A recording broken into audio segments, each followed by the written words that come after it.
Hey everyone, welcome to Meeple Bits. Thanks for joining me for this setup and how-to for the game Viticulture. Viticulture is a game for 1 to 6 players with a playtime of about 90 minutes. It could go a solid 90 minutes or longer at max play count, but definitely less than that at lesser play counts. And I have not played the solo mode, and we're not going to address solo mode in this video.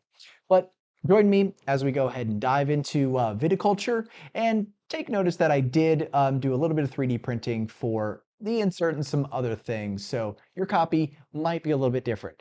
And one other caveat is that this is the Essential Edition, which, from what I understand, does have some variants from, I think, the Tuscany expansion that are essentially built into its core mechanics. So we're actually addressing this game based on this edition. Hey everyone, welcome to what will be a 2-player setup for the game Viticulture. You'll notice we've already done a little bit of pre-setup with the initial cards to set up the main play area. So with that, go ahead and take the vine cards or the green deck, give them a shuffle, placing them into their respective spot. Do the same with the yellow Summer Visitors cards, the purple Wine Order cards, and the blue Winter Visitor cards. Once you've completed shuffling each of these decks, go ahead and put them in their spots. Really fast, let's go ahead and address the main board. On the side is going to be the phases of the game, which we'll cover in just a moment. But one thing to keep in mind for a 2-player game, we're only ever going to use the leftmost space in any of these positions on the board. In a 3 or 4-player game, it would be the first 2, and in a 5 to 6 player, you would have all 3 available. This is the only change between a 2-player game and a 3 or more player game, is how many spots can be used in these places. So once you have the cards set up at the top of their positions, go ahead and create a money pile as well as the wine tokens, which we'll be using throughout the game. I've got this separate 3D printed holder for the currency as well as the wine tokens. So however you want to set that up is up to you. We'll cover in more detail the individual places on this board in just a moment, but let's go ahead and take a look at the setup for the player area. In any player game, go ahead and give each player a player board, the tokens in their player color, taking note that you'll notice little icons around the player boards that indicate the color board that they have to the player color that they've chosen. So each player should have their pieces. Deal each player 3 of these field cards, one in value of 5, 6, and 7, placing them on each of the 3 fields indicated for those values. Next, give each player a mama card and a papa card. Mama card indicated by the more reddish back and the blue back for the papa card. This will determine the player's initial starting setup. So once all players have this, go ahead and flip them over, placing them together like so to indicate your family's winery. Once you have that complete, all players should then, in turn order, so decide who the first player will be and give them the starting first player marker, which is this little grape token. So for purposes of this game, orange player is going to be first. So in player order, go ahead and set yourself up. This player is going to receive 2 of their standard workers, 2 green cards from the main play area, and 1 yellow card from the main play area. In addition, they're going to take the great worker, 2 lira, and they may choose to take either the windmill or $4 or 4 lira. The second player, they're going to again take 2 starting workers, 1 green and 2 purple cards from the main play area, 6 lira, a great worker, and then they're going to choose either the yoke or 1 lira. So once all players have their play area set up in accordance to their starter cards, go ahead and make sure that you've got all their workers exactly where they should be, which is in this available worker spot on your board. So I have 2 regular workers here, 1 great worker to start with, and that's my starting setup, and the same for yellow player. Now, the big decision to make is going to be related to the Papa card. Do you take the structure or the lira? This is up to you, but in both of these cases, I'm going to take the structure. So the yoke for yellow player and the windmill for orange player, placing them in their respective areas on the board, like so. And that completes the initial player board setup. So with that, let's go ahead and finish setting up the main play board now that the players are ready to go. You want to take their individual, make sure all players have their rooster ready to go for the next round. All players should place their wine bottle here on the residual spot. And then lastly, everyone should place their wine cork on the start section. You'll notice it is possible to go negative victory points with a maximum negative of -5. We'll cover that as any cards potentially come out, but just know that some of the cards that you may draw and play do allow you to go down in victory points. So with that, we're concluded for the initial player setup. Main play board, all the cards in their respective spots, the wine bottles in the residuals track, the corks at the starting section. The players have their starting cards and setup in accordance to their Mama and Papa card rules. So before we dive into how to play, let's go ahead and address the individual spots in the player board in this worker placement game. So you'll notice each player has 3 fields. Each 3 fields has a maximum value of what can be put on those spots. Those values are determined by the wine cards. This wine card has a value of 1. This left field could essentially hold 5 of these wine cards. Consequently, this one is a value of 2. This one and this one would be a value of 3 if put into the left field, making that only have 2 more value available for other vines. The trellis and irrigation spots next to the fields, respectively 2 lira and 3 lira. These spots are required to have upgraded in order to build or plant specific vines that may have their requirements on the cards. The windmill spot. If the windmill is built and player orange already has it as per their setup, when you plant a vine, you will gain 1 victory point once per year. So if I place a vine card, I get to move up the victory point track 1 point. The cottage. In the fall, you may draw an additional yellow or blue visitor card, a summer or winter visitor. The yoke, which yellow player has, allows you to uproot a vine or harvest a field. This is the only way that you're going to be able to essentially unplant or uproot any vines that you have placed. But it also allows you to harvest one of your fields even in the summer. The tasting room. When you give a vineyard tour, if you have at least 1 wine in your cellar, you gain 1 additional victory point. Down here is your crush pad. So when you harvest grapes, you're going to transfer those grapes' values to their respective crush pads for red and white, and we'll cover that in more detail in a moment. In your wine cellar, you'll notice values of 1 through 9 for the red and white. You'll notice values of 4 through 9 for the blush and 7 through 9 for the sparkling wine. In order to have wine in your middle section or in your right section, you must have upgraded the medium and large cellar. These must be upgraded in order. You cannot take a large cellar in advance of a medium cellar.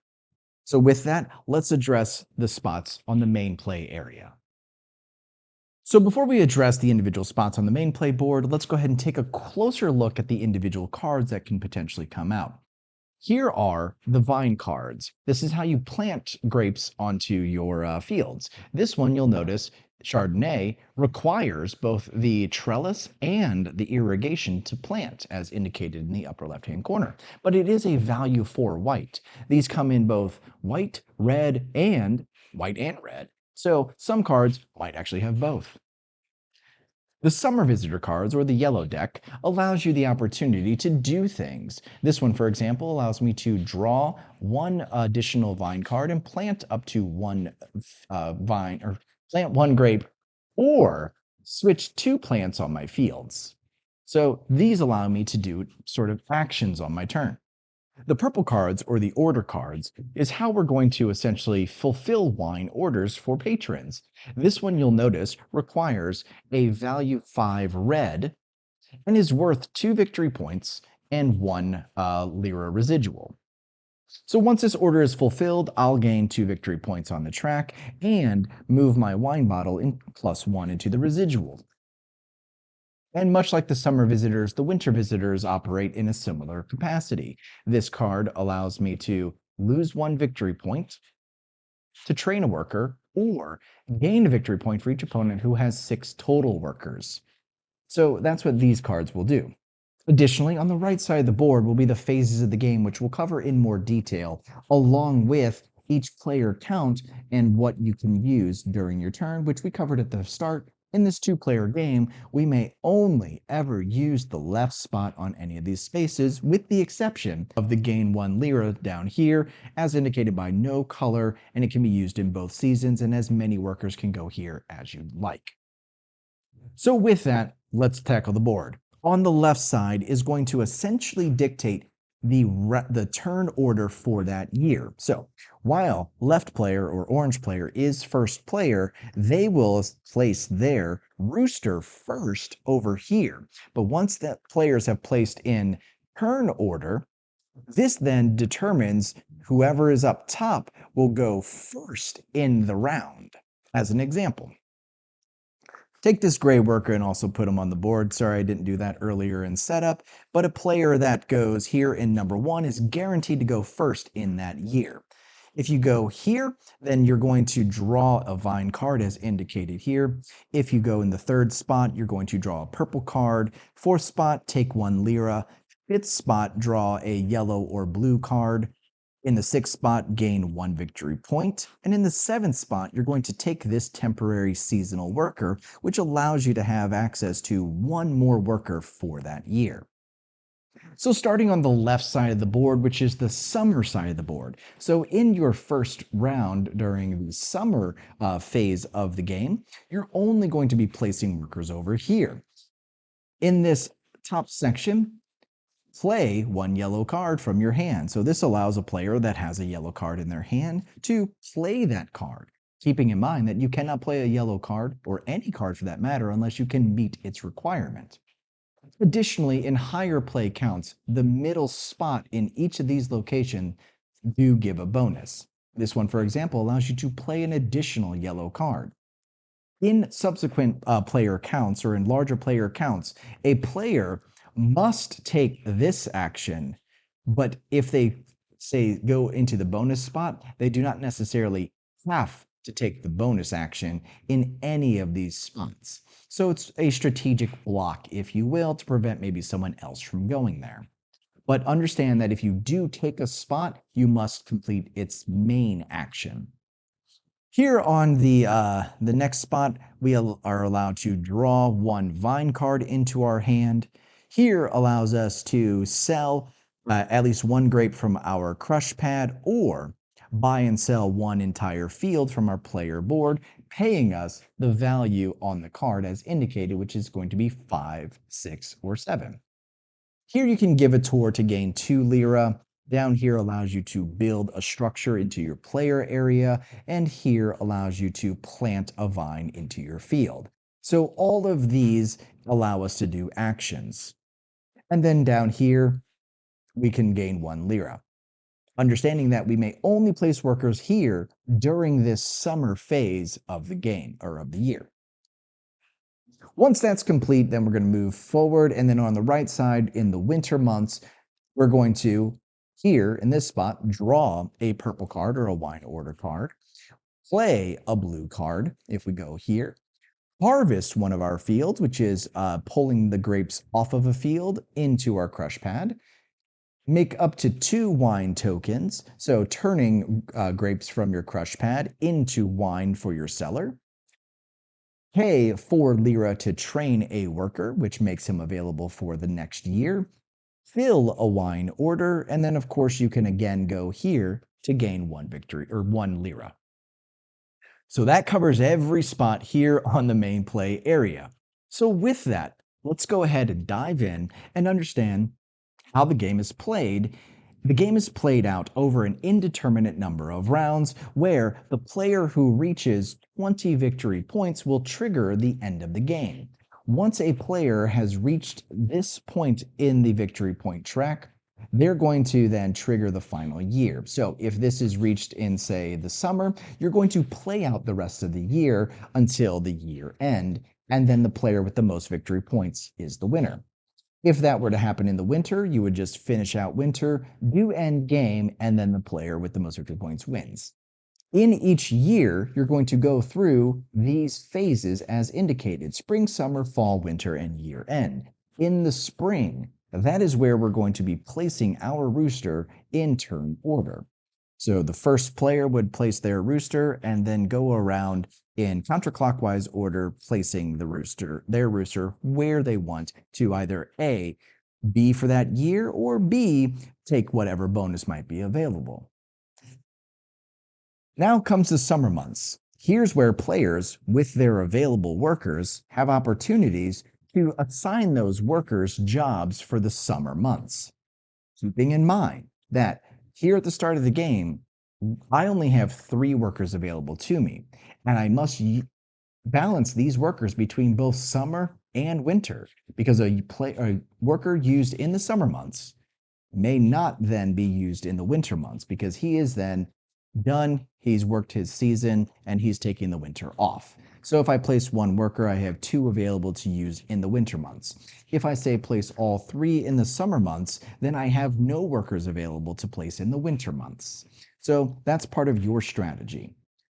So once you've placed whatever workers you want for the summer months, subsequently doing the action for those spaces, you move into the fall. All players, starting again with the turn order, will draw 1 yellow visitor card or 1 blue winter visitor card.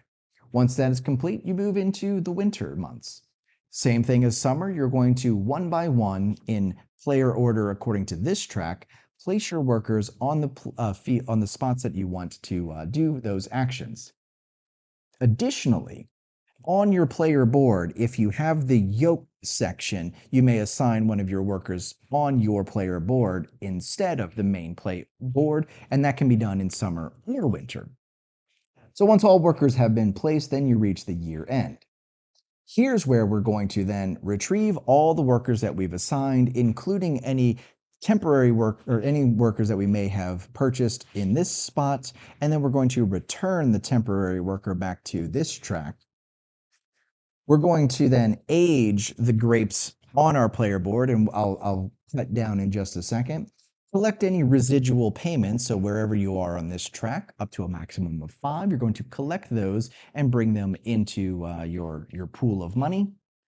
Discard down to 7 cards. So at the end of the year, the player may only have 7 cards in their hand. You can have more than 7 during the year, but at the end of the year, you must discard down to 7.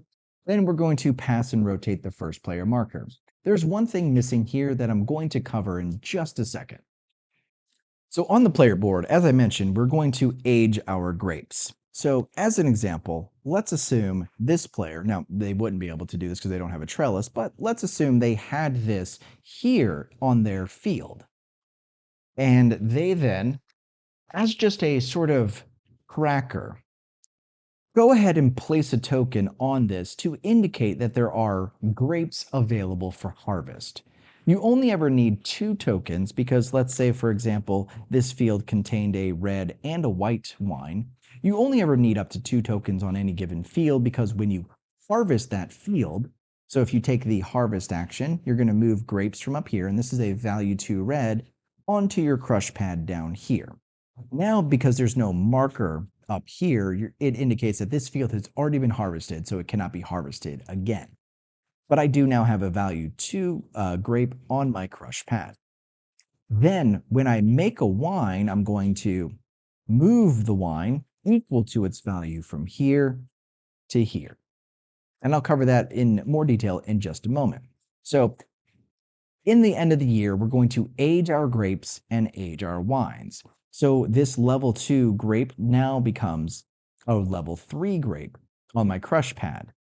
If it were in my cellar at a rank 2, it now becomes a grade 3 wine in my cellar. Keeping in mind that I cannot age into the medium cellar unless I have the medium cellar built. Additionally, let's say, for example, I had a level 2, a rank 2 white, and a rank 2 red, and I wanted to make a blush which takes 1 red and 1 white. That becomes a single rank 4 blush, and then this would essentially be discarded. And then the one thing that was not indicated at the year end is what I like to do during gameplays is go ahead and refill or grow again the grapes in your field, indicating that for the next year they are now available to be harvested. So let's go ahead and look at a little bit more in detail about making wine. So when you take the make a wine action in the winter months, which is make up to 2 wine tokens, here I have a grade 2 and a grade 2 red and white. I could essentially turn them into 2 separate bottles of wine for red and white. I could turn them into a single blush of rank 4. And then if I wanted to make a sparkling wine, as indicated here, it will take actually 2 red and 1 white, and I must equal them a value of at least 7. So if I had, say, a rank 1, 2, and 1, like so, I could not turn these grapes into a sparkling wine because they do not equal at least a 7 value. So I would need to, say, have something like this. A 3, a 2, and a 2, which would give me 5 plus 2 equals 7. I could even have it like this. So a 4 and a, so 4, 5, whoop, nope, there we go. So I could do a 4, a 2, and a 1. So whatever combination equals this. If I, say, had a 7 of the white and a 1 and a 2 of the red, that would still be a valid conversion into a sparkling wine. But understand, you must have the large cellar in order to even do that. So as I mentioned, go ahead and put these tokens on your grape pad at the end of the year to indicate any fields that can now be reharvested. And with that, that's how you play viticulture. So if you want to stick around and watch me at least play one round here, go ahead. If not, you can use the timestamps below to jump forward to check out my afterthoughts on Viticulture, the game. So with that, let's go ahead and dive into at least playing a single round and kind of get an idea of what the full year looks like in real time. All players are ready to go. All players have their setup. Orange player is first, yellow player is second. They're ready to go. Orange player is going to place their rooster first. So we're going to do the spring season of the year, which is placing our rooster. He's going to go here to grab a green card and immediately take your bonus into your hand. And then yellow, well, in this 2-player game, knowing that they're not going to go ahead unless they really wanted to, they're actually going to take this 7 spot to get an extra worker for the year. So they're going to take the temporary worker into their stock. And that concludes the spring phase of the year. Now we move into summer, starting again with the top player in this track, which is yellow. I am going to come here and plant a field. So I'm going to plant, we're going to plant this Savognies into my first field, and I'm going to put a temporary grape token on there to indicate that those grapes will be available for harvest. And then once a player has done one worker action, it goes to the next player. And so the next player is going to place their worker here to give a tour and take 2 lira into their supply. Back over to orange player. They're going to pull out both their workers for the winter months. So back to yellow player, they want to take their high value because they started with 6 lira and they want to build a structure. And they're going to go ahead and come out strong and build that medium cellar right from the get, putting 4 lira back into the pool. Orange player has passed for the summer. So yellow player will continue their turn in this 2-player game until they're ready to pass. So they're actually going to come here to draw, I think, a card. Yeah. And I realized that when I came here for, oh wait, no, we're good. Okay. So they're going to draw a green to bring into their hand to plant. Now notice that they can't really plant here. However, I didn't address this earlier, and I'm sorry about that, but the Grande worker is a special condition worker that allows you to go into a place that is already full. So in this 2-player game, since the left spot is full in any spot, this player may place their Grande worker and take that action. So they want to plant some grapes for the season and use their last worker to go ahead and plant. Well, no, both their cards actually have requirements, so they're not going to do that. So they're going to hold out the Grande worker for the winter months. Now that all players have passed, we go into the fall, where we're going to draw a visitor card. So starting with the top player, orange is going to draw a yellow card into their hand, and you know what? Yellow player is going to draw a blue card into their hand. And that completes the fall season. Now we're in winter. And again, one by one, we're going to take these actions. So first player is going to draw a purple card, taking that into their hand. The next player is going to use their worker and they're going to pay $4 to train a worker. So they're going to pay their 4 coins, which is the last of their money, and put a worker here to indicate that when we go and collect all of our workers, this guy has now been trained. He is not available in this season. Now back to orange worker, he's going to place his Grande worker here to harvest the one field that he has, which has a level 1 red, and bring it down into his crush pad. And then yellow worker has no worker, or the yellow player has no workers left, so their turn is over. Now that ends the year. Now we're moving into the next phase. We're going to start by retrieving all of our workers, like so, bringing them onto our board. We're going to pass the first player marker over to the next player. And down here, we're going to age any of our grapes and wines. And because orange player did harvest that level 1 grape, he's going to move it now up to a rank 2.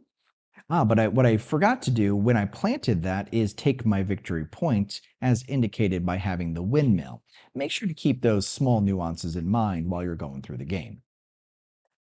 And then the last thing I'm going to do is refill my fields that have been harvested to indicate that they are ready for harvest in the next season. And then that's it. That's going to end the first year. We're going to continue to play until a player has triggered the end game at 20 victory points. So that's going to do it. I'm going to go ahead and tear this down and clean up the table and then bring you guys my afterthoughts. Stay tuned. Hey everyone, welcome back. I hope you enjoyed that setup and how-to for the game Viticulture. With that, I'm going to go ahead and bring you my afterthoughts. Let's dive into the components like we always do. This one, really solid. Pretty satisfied. I did 3D print a separate insert, but that's just my own need for organization. Otherwise, yeah, the artwork, I gather in my recording, it may have looked a little dulled out, but I promise you that the greens are actually pretty vibrant and are welcoming. The tokens, they are small and it's a little bit tricky to tell the difference between the medium seller and the large seller just simply by the doorway position, but at least they're wooden components and not just little tokens. The player boards are sturdy and solid. I did upgrade to metal coins, so the punch board coins I never played with, so I can't really give my initial impressions on that. My thoughts on Viticulture are really positive. I enjoyed this game a lot. I enjoyed it at 2 player and I enjoyed it at 4 player. The general feedback, though, was that I don't know if my group just thought that maybe a set number of rounds would have been a better ending condition, or if they're, ultimately okay with the triggering of the end game at the 20 victory points. But ultimately, when it came down to it, half the players always felt like they needed one more season to get what they needed done. So that's kind of a twofold thing with the way that operates. And me, overall, I was okay with it. Now, in the games where the end game triggered and you were behind, essentially, you already knew where you're going to end up, and there was just no catching up. And that does kind of suck. But in one playthrough, I managed to come back. So Endgame was triggered at 20. So we finished out that year, and I was at, I think, 15 points.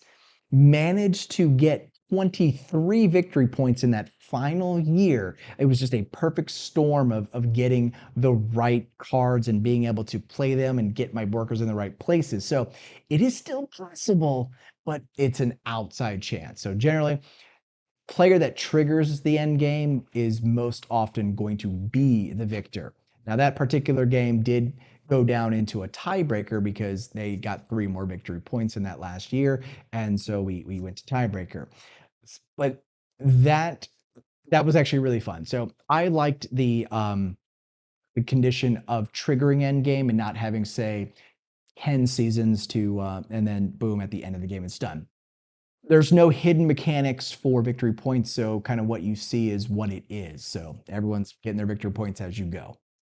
Um, I enjoy this. I'm going to call it worker placement engine builder style game because on your turns you're placing your workers, and in that early game it's sort of an engine. You gotta plant your grapes. You've got to build your structures. You've got to build up your winery so that you can then really just streamline turns. You have to gain workers over time. So worker placement engine builder, and for me, a whole lot of fun. I'm late to the party on this one, but I really do enjoy this game a lot.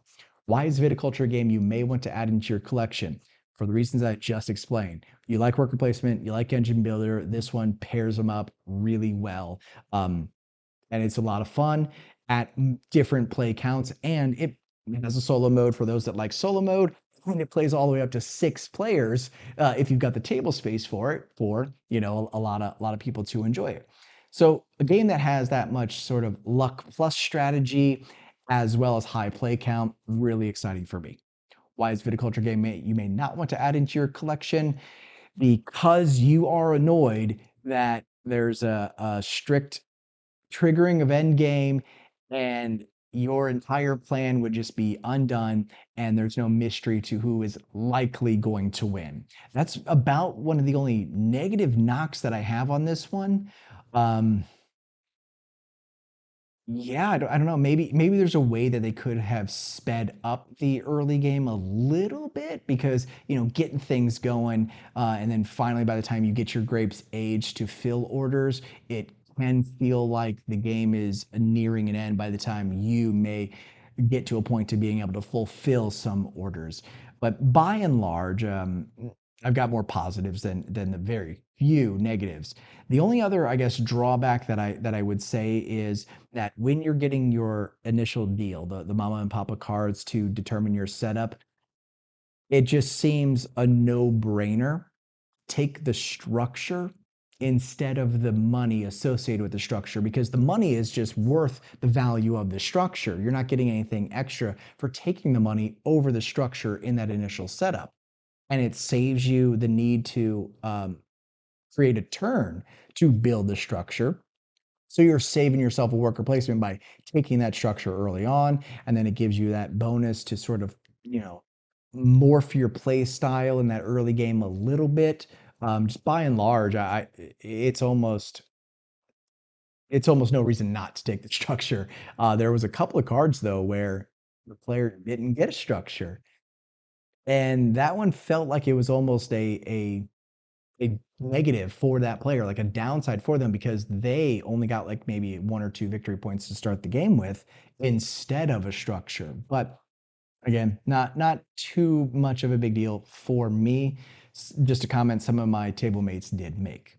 That'll probably do it for this one, though. By and large, very happy with viticulture. I will 100%, bring it to the table multiple times again in the future. I really did enjoy this one as a solid worker placement and a solid engine builder. So that'll do it for this one, guys. If you have any questions about viticulture, if you need any guidance on the insert that I used, metal coins, etc., please leave a comment down below. I'm happy to answer them as best as I can. If you've enjoyed the video, I do appreciate the support as always. Please feel free to leave a like and subscribe. And as always, everyone, until next time, thanks so much for watching.